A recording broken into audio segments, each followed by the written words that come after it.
Une partie de la gauche, notamment les proches de la France insoumise, qui rejettent le fait de considérer l'exercice de la liberté d'expression comme un droit fondamental. Ça, c'est l'un des résultats d'un sondage de l'IFOP pour la Fondation Jean Jaurès, réalisé en juin 2024 sur l'acceptation du rire, de la caricature religieuse, du dessin de presse et du blasphème.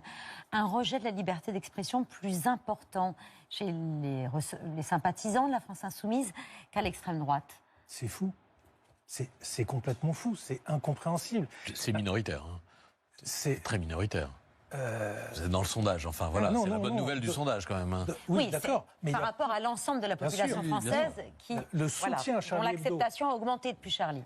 A largement augmenté, ce qui est extrêmement positif et encourageant, sauf chez les partisans de la France insoumise, qui effectivement rejettent la liberté d'expression davantage qu'au Rassemblement national. En tout cas, c'est ce que nous dit ce sondage. C'est complètement fou pour un parti qui se dit de gauche. Mais moi, j'aimerais m'adresser à ces gens-là.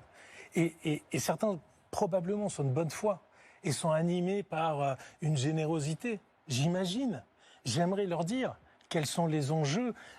La liberté d'expression, il ne s'agit pas que de liberté d'expression.